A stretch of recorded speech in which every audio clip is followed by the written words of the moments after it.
Assalamualaikum Pak Ustadz. Assalamualaikum warahmatullahi wabarakatuh. Amin. Assalamualaikum Bang J. Waalaikumsalam Pak Tong. Pak Ustadz, Bang J. Saya punya kenalan. Ibunya kenalan. Gimana? Ibunya teman saya. Oh, ibunya teman. Udah lanjut dong berarti. Itu ya Pak Ustadz. Nah ini sementara ini lagi menderita sakit Pak Ustadz. Dia punya sakit kalau tidak salah itu stroke. Terus kadang-kadang suaranya itu pelo. Kalau boleh kami lebih banyak lagi untuk mengetahui sebenarnya apa sih hal-hal yang bisa menyebabkan terjadinya seperti stroke seperti itu Pak Ustadz? Bismillahirrahmanirrahim. Assalamualaikum warahmatullahi wabarakatuh. Waalaikumsalam warahmatullahi wabarakatuh. Amin amin ya rabbal alamin. Ya, sementara ini memang kalau yang namanya penyakit itu oleh teman-teman yang pintar, teman-teman dokter itu kalau katanya kalau nggak makanan lifestyle. Stroke itu makanannya itu yang penuh dengan lemak sehingga bisa jadi kolesterol tinggi. Cara makan ngawur mamanya. Enggak juga sih ya. Ada juga yang udah gemuk enggak stroke ya ada. Kalau menurut saya enggak seperti itu ya. Ini hanya analisa agar orang mau mendengar, boleh sih, tetapi tidak dari asal selama kita itu makan itu ya biasa saja, sebutuhnya tubuh aja, nggak berlebihan. Satu. Yang kedua itu sebenarnya insya Allah sangat berhubungan dengan akhlak.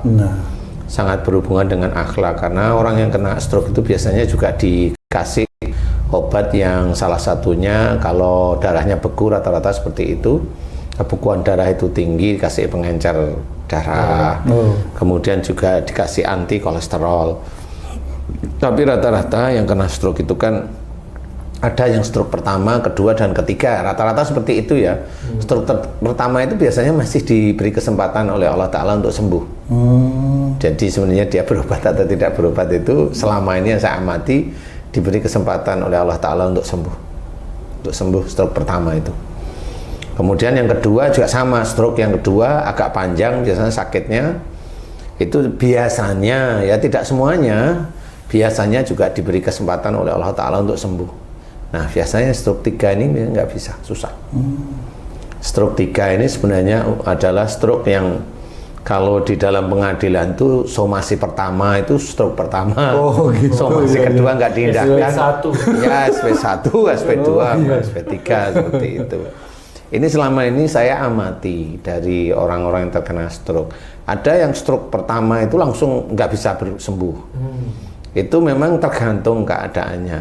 Ya, stroke pertama biasanya yang saya amati itu imannya cukup lumayan lah dia. Imannya cukup lumayan bagus sehingga Allah itu memberikan gambaran bahwa kamu harus kembali ke jalan Allah. Maksudnya seperti itu. Stroke itu dari mana awalnya? Biasanya dimulai dari, kalau memang dilihat dari sisi medis, biasanya kan stroke itu dari tensi yang tinggi gitu. Ya, semua keadaan itu kan bisa. Ya. Tapi tensi itu hanya trigger aja.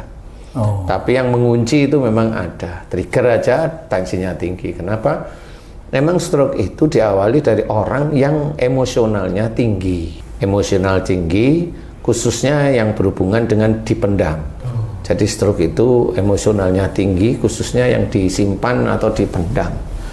Dan itu enggak baru dia dapat masalah, dipikirin, kemudian tiba-tiba pembuluh darah di otak tersumbat. Enggak seperti itu, kebiasaan dia memang seperti itu. Ada urusan di pekerjaan, dipikirin jengkel, itu sebenarnya ada penyumbatan di pembuluh darah otak. Cuma karena memang orangnya itu tidak pernah general check up, untuk khususnya CT check in dianggap kalau udah darahnya normal, kolesterolnya normal itu dianggap nggak ada penyumbatan seperti itu. Itu normal aja, manusiawi biasa. Tetapi memang Allah itu yang orang itu biasa berpikir ini, Allah itu malah keluar dari cara orang berpikir. Karena cara berpikir manusia itu terbatas. Jadi hanya cuma general check up itu ya, check up jantung normal, paru-paru normal, darah normal semua, selesai. Normal semua. Padahal masih ada yang ditunggu oleh Allah Ta'ala. Nah, cara menunggunya, stroke itu biasanya dari marah yang disimpan. jenis stroke orang yang kaku sama stroke yang lemah itu beda-beda. Kalau jenis stroke-nya yang kaku, orang ini emosional, greget-gregetnya tinggi sekali. Dan keinginan untuk ngamuk itu kuat sekali. Keinginan untuk melawan itu kuat sekali. Nah, itu stroke-nya kaku. Nah, kalau yang stroke-nya itu lemah, nah ini dia jengkel dan marah, diam, tapi dia hobinya menyerah kalau putus asa. Ya, bukan putus asa, istilahnya ya sudahlah kayak ya gitu. sudahlah, tipe orang yang sebenarnya marah tapi menyerah. Seperti itu. Itu yang saya amati, mana yang kaku stroke-nya, mana yang lemah itu seperti itu. Jadi dua-duanya tetap nomor satu adalah marah yang disimpan. Kemudian tensi tinggi, ya tensi tinggi itu sebenarnya bukan karena orang tensinya tinggi terus gampang marah, enggak. Sebenarnya orang itu memang sejak dulu mudanya memang gampang sekali dia itu terpicu emosi. Nah, sehingga di situ adrenalin itu rusak. Blok-blok adrenalin itu rusak. Jadi adrenalin itu yang ada di atas ginjal itu rusak bloknya. Sehingga kalau rusak itu sehingga tensinya nggak bisa diatur. Sehingga rusaknya itu nggak tahu. Sekali waktu dia tinggi, dia nggak periksa ya normal, nggak tahu dia kalau tensinya tinggi. Kecuali kalau plek, nah itu baru diperiksa tensi, kan dokter kan seperti itu ya. Perawat-perawat itu kan seperti itu. Jadi dia nggak tahu kalau sehari-hari itu tensinya tinggi, nggak tahu. Hingga pada saat dia ada masalah di kantor atau dia ada masalah dengan istrinya atau dia ada masalah dengan mertuanya, disimpan. Nah, ini bisa menjadi pemicu. Dan dia marah pada waktu itu, biasanya kan dia ada masalah itu selalu disimpan, sebenarnya ada penyumbatan. Nah, suatu ketika pemicunya oleh Allah Ta'ala ada di kantor umpamanya. Atau pemicunya ada di rumah tangganya dia sendiri dengan istrinya umpamanya. Nah, jadilah itu tersumbat atau pecah. Tergantung dari cara emosional dia. Kalau emosional dia itu diem, marahnya diem gini, tidak terlalu muncak, ya itu tersumbat nantinya, insya Allah. Tapi kalau dia itu di sini udah dak itu tuh maunya membalas terus, walaupun diam, pecah nanti pembuluh darahnya. Nah, pecah itu juga agak lebih sulit diobati. Agak lebih sulit sebenarnya. Ya, agak lebih sulit ya. Nah, di titik inilah sebenarnya stroke itu dimunculkan oleh Allah Ta'ala. Makanya kalau istilah dalam hadis diceritakan jangan marah bagimu surga, itu sebenarnya itu. Jadi banyak saudara-saudara kita itu nggak paham maksud hadis itu. Hadis itu hanya diberikan sebagai pengayam ayam. Jadi untuk hanya nyenengin hati. Kemudian juga ini loh ada hadis yang nggak boleh marah, tapi korelasinya hadis tersebut dengan kehidupan sehari-hari apa ya beliau-beliau banyak nggak tahu. Kalau memang ada ustadz bilang sakit dari marah, coba hadis itu kembangkan, jabarkan, ya nggak bisa dia. Wong dia hanya cerita aja. Siapapun orang nggak tahu. Nah, inilah sebenarnya penjabaran dari hadis tersebut. Kemudian penjabaran dari ayat Qur'annya, maafkan mereka, fa'fu anhum. Doakan kesalahan mereka kepada Allah Ta'ala, wastaghfir lahum, seperti itu. Jadi ini menceritakan bahwa itu ada korelasi dengan keseharian manusia. Jadi bukan Quran, hadis itu hanya cuma dihafal aja, enggak. Itu harus kita kerjakan. Seorang yang banyak para ustadz cerita, orang yang disukai, dimuliakan oleh Allah Ta'ala, orang yang selalu memaafkan kesalahan orang lain, ngomong. Nah, suatu ketika dia ada masalah, ya marah. Ya marah. Dia cuma hafal kan gitu. Yang dimuliakan orang-orang yang sering memaafkan adalah orang yang takwa di hadapan Allah. Iya, tapi pada waktu dia ada masalah, ya marah. Pasti marah itu. Nah, akhirnya kan nggak tahu bahwa dia memang belum mengerjakan ayat-ayat Quran yang diperintahkan taat kepada Allah Ta'ala, dan juga belum mengerjakan hadis-hadis Nabi yang diceritakan oleh Rasul, yang disampaikan oleh malaikat Jibril dari Allah. Gak paham. Makanya ayo kerjakan sekarang, jangan marah kan gitu. Habis pimpinan saya gini-gini Ustadz, jangan marah. Gimana mau saya kerja di situ? Makanya jangan marah. Kalau saya nggak marah gimana? Gimana caranya ya keluar dari pekerjaan itu? Loh, padahal saya membutuhkan pekerjaan itu. Ya jangan marah kan bulat. Orang itu bulat di situ kan jadi bingung saya. Tuh gimana kan? Kalau memang nggak ingin marah, keluar cari pekerjaan yang lain yang mudah-mudahan itu baik kan gitu ya. Jadi kalau kamu hanya ngejar pekerjaan di situ, kemudian hasilnya lebih besar, akan kamu nyari dunianya.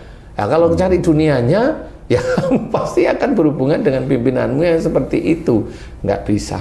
Resikonya kamu yang akan nanggung nanti. Entah itu penyumbatan pada jantung, orang marah terus, dikeluarkan debat dengan pimpinannya, atau diem aja, jengkel sama pimpinannya, nah itu nanti stroke. Jengkel dengan istrinya bisa aja stroke. Jengkel kemudian melamun karena istrinya melakukan sesuatu yang dia tidak suka, melamun hilang ingatan kan begitu ya. Atau skizofrenia. Aduh, bekerja istrinya selingkuh dengan orang lain kan stres gitu. Gimana coba? Nah, Ustaz, saat-saat orang terserang stroke itu di dirinya itu saat lagi marah atau lagi tenang atau kapan saat kejadian itu, Ustaz? Biasanya itu rata-rata itu dia lagi tenang. Lagi tenang justru. Tidur gitu. Bangun tidur habis istirahat seperti itu. Kenapa gitu, Ustaz? Walau alam saya nggak tahu. Cuma kalau saya amati itu memang marahnya kemarin. Tapi dia saking marahnya, kan ada orang yang jengkel terus dibikin tidur kan gitu. Kan dia tidak mencari solusinya. Tidak juga dipasrahkan kepada Allah. Pasrahkan itu gimana? Tawakal, serahkan pada Allah Ta'ala. Tidak, sehingga dia masih menyimpan kemarahan dalam berpikir. Dalam tidur pun biasanya juga seperti itu. Nah, disitulah dia kena oleh Allah Ta'ala. Karena pada saat orang itu marah siangnya, malam hari itu jin itu penuh ngisi di kepala. Biasanya gitu, penuh ngisi di kepala, penuh ngisi di adrenalin, dan adrenalinnya itu memang dipuncain. Makanya pada waktu bangun pagi, mau sholat subuh, jatuh. Nah, itu bukan karena pecahnya pembuluh darah, karena kepalanya terbentur. Enggak, kepala itu sangat kuat. Iya, kalau cuma jatuh begitu, insya Allah enggak. Nah, itu karena Allah aja. Sehingga yang saya alami bukan semuanya itu pasti kondisi istirahat, enggak juga. Intinya habis ada persoalan yang kuat. Habis itu persoalan itu kemudian bisa hari itu atau besoknya baru stroke. Kuat sekali. Nah, itu siapa aja bisa, mau orang biasa, pekerja bisa, ustadz ya bisa, tergantung. Allah itu nggak mau tahu. Kalau ibaratnya itu sakit menggugurkan dosa, kalau orang biasa sama ustadz yang sakit, sakitnya sama gimana nih? Yang menggugurkan dosa yang mana nih? Padahal yang satu pengusaha nih, pengusaha sholatnya biasa-biasa, yang satu itu ustadz, yang sholatnya kelihatannya rajin, kelihatannya alim. Yang pengusaha tersebut padahal korupsi macam-macam. Nah, yang dihapus dosanya yang mana nih? Kalau orang awam lihat yang ustadznya kira-kira gitu.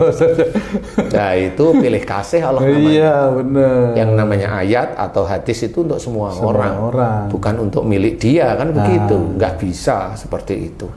Nggak bisa. Jadi orang harus berpikir seperti itu. Jadi kalau stroke atau gula, semua mirip sifatnya si orang biasa, sama sifatnya si ustadz, sifatnya maling, korupsi ya sama sifatnya.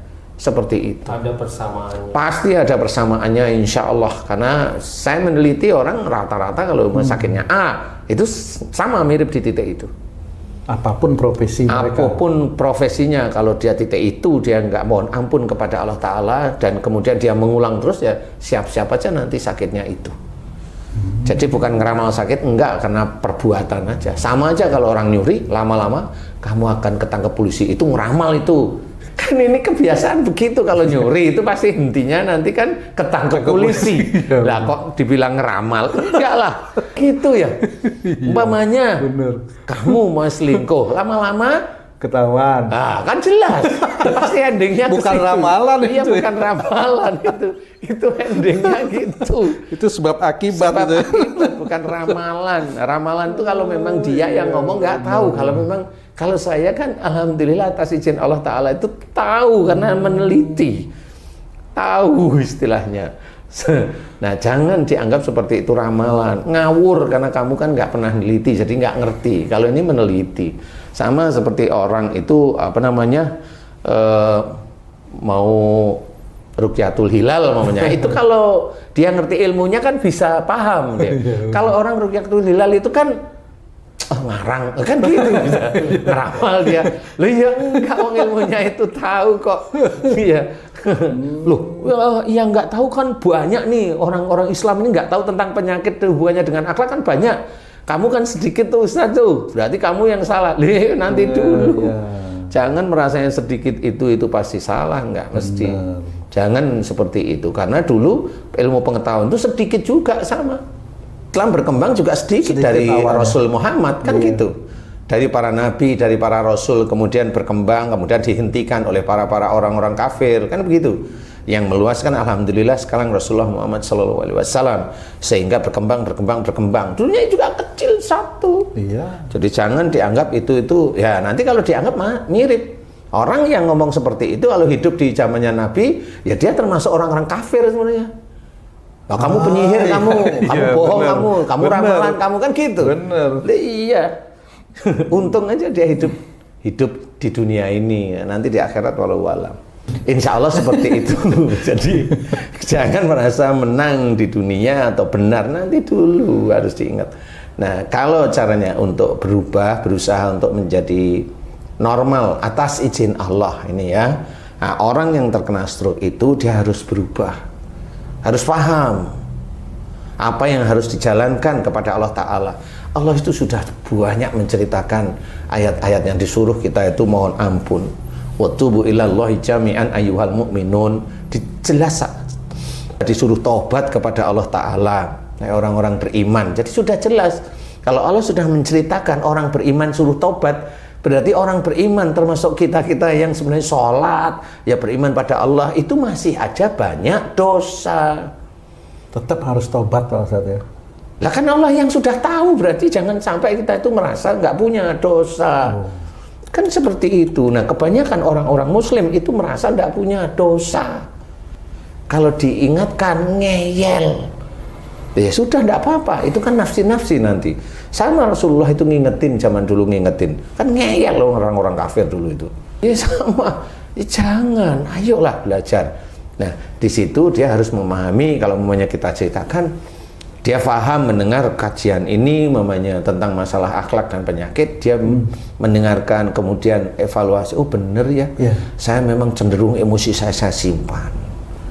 Terus gimana caranya? Mohonkan marah yang disimpan itu kepada Allah Ta'ala. Terus pada saat itu mamanya, pada saat stroke, sebelum stroke masalahnya apa? Pikir, oh saya masalahnya dengan istri saya. Kenapa istrinya Pak mamanya? Istri saya selingkuh jadi saya marah tapi diem. Nah iya, stroke. Iya kalau mamanya alhamdulillah atas izin Allah bergas lagi. Lah kalau stroke terus? Lah kan dia cuma gini aja lihat istri masuk gitu. Stroke itu kan disebabkan marah yang disimpan Ustaz. Dan Ustaz juga banyak menjelaskan berbagai penyakit dari marah yang disimpan.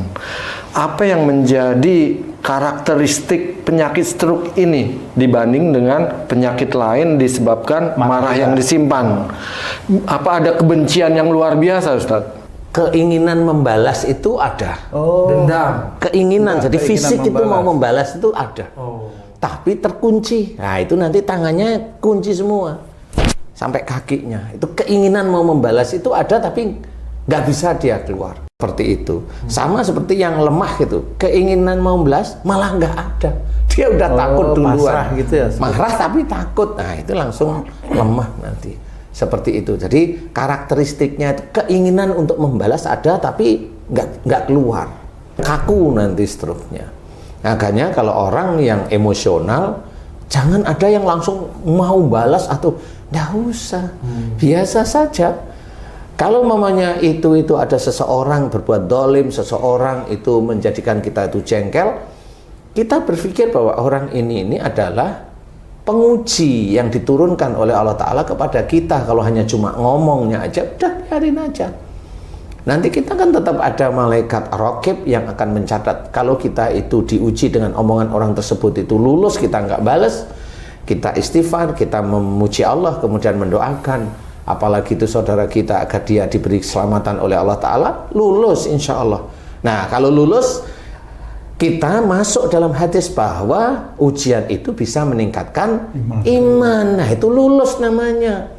Jangan hanya cerita ujian itu meningkatkan iman, tapi nggak lulus-lulus ya, nggak pernah meningkat. Merasa lulus atau lebih parah lagi. Karena memang begitu. Tapi sulit sekali. Saudara-saudara kita itu merasanya lulus, padahal belum. Merasanya aja lulus, yang saya amati itu seperti itu. Karena apa? Banyak dari mursid-mursidnya, atasannya atau guru-gurunya itu ngajarinya ya begitu. Dikiranya lulus, padahal belum. Makanya juga banyak yang sakit. Seperti itu. Nah, inilah yang harus kita ketahui. Belajar semuanya. Insya Allah seperti itu. Jadi, maaf Pak Ustadz, ketika seseorang menderita sakit, kemudian mereka memohon ampun kepada Allah, itu niatnya itu tetap memohon ampun atau supaya dia disembuhkan? Itu bagaimana? Mohon ampun. Mohon ampun saja. Sembuh itu miliknya Allah. Mohon ampun saja dosa-dosanya di titik itu. Kalau stroke, ya Allah, jika aku terkena stroke sekali atau yang kedua kali disebabkan karena marahku yang aku simpan, karena pekerjaanku, marah kepada pimpinanku, atau marah kepada istriku yang aku simpan, dan aku takut sama istriku, kan boleh itu. Jika itu dosa, aku mohon ampuni dosa-dosaku ya Allah. Astaghfirullahaladzim, astaghfirullahaladzim. Seperti itu sebenarnya mohon ampun itu. Jelas. Dan itu ulangi lagi, ulangi lagi, dan berjanji untuk tidak melakukan marah lagi yang disimpan kepada istrinya. Ustadz, kalau istri saya selingkuh terus, ya pisah. Ya kan gitu. Iya. Ustadz, kalau suamiku selingkuh terus, nah kamu mau pisah? Enggak, ya sudah. Tapi itu sulit sekali untuk menahan untuk tidak marah itu Pak Ustadz. Apa sebenarnya yang mendasari? Bagaimana caranya itu Pak Ustadz? Lah kan sudah jelas dalam hadis, jangan marah bagimu surga. Lah, kalau kamu itu sering ngomong kok sulit sekali, ya memang masuk surga itu sulit. Masuk surga gampang itu kata siapa? Kata orang yang senengannya mengangkat-ngangkat orang, ngangkat-ngangkat orang. Masuk surga itu sulit. Oh, satu aja hadis, la taktub walakal jannah. Jangan marah bagimu surga. Untuk masuk surga itu tekan marahmu. Kalau bisa eliminir hingga marah itu cuma sedikit. Kalau nyawamu terancam, selesai. Ibaratnya kalau agama kita diejek sama orang, biarin. Yang penting kita dakwah. Dia itu urusannya sama Allah, bukan dengan kita. Seperti itu, biarin. Kalau memang dia muslim, ya doakan agar dia diberi keselamatan oleh Allah Ta'ala, diberi hidayah oleh Allah Ta'ala. Kan seperti itu. Kalau dia orang kafir, loh, Allah itu tidak butuh sama orang-orang kafir itu. Enggak, biarin aja. Enggak butuh. Seperti itu. Jadi belajar saja terus menerus, karena kalau hanya cuma teori di sini, oh kenapa sulit ya? Kenapa sulit ya? Hari ini sampai 10 tahun ya selalu bilang kenapa sulit. Kalau enggak setiap hari enggak mau belajar. Ujub, riya, sombong, apalagi merasa pejabat, apalagi merasa terkenal, apalagi merasa punya harta, apalagi merasa istrinya cantik, apalagi merasa suaminya ganteng, apalagi semua, apalagi inilah yang menjadikan orang itu sulit. Padahal kalau itu diletakkan semuanya pada Allah Ta'ala, semuanya itu titipan, ya sudah, kita malah nyantai. Apa yang mau kita pikirkan? Seperti itu. Nah, kalau nanti yang orang terkena stroke, dia harus mohon ampun, tobatan nasuha, harus mau tidak melakukan lagi semata-mata karena Allah. Jadi bukan semata-mata pengen sembuh, enggak, karena Allah. Karena itulah niatan lillahi ta'ala itu di situ. Termasuk waktunya itu serahkan kepada Allah gitu Pak Ustadz ya. Waktu kesembuhannya itu Pak Ustadz. Saya bukan Jibril, jadi nggak tahu. Itu serahin sama Allah lah. Ya. Kan banyak itu teman yang gitu. Oh, aku udah gini, tapi kok masih sakit itu. Ya, karena ya kalau ada di saya ngomong, loh kamu sendiri itu bersyukur aja hanya cuma alhamdulillah pada saat sholat itu aja berapa menit. Benar. Padahal kamu itu diberi kesempatan hidup aja sekian puluh tahun, nggak pernah kamu kesempatan hidup itu kamu syukurin. Baru sakit nggak sembuh aja udah ngeriwil kan gitu. Itu seperti itu, itulah manusia. Nah, saudara kita itu yang begitu. Kalau lagi nggak punya uang aja itu udah ribut, nyari kiai ke sana, nyari dukun ke sana, biar dia itu dapat. Loh, ngapain? Ada yang mengunci rezeki saya. Ada rezeki saya.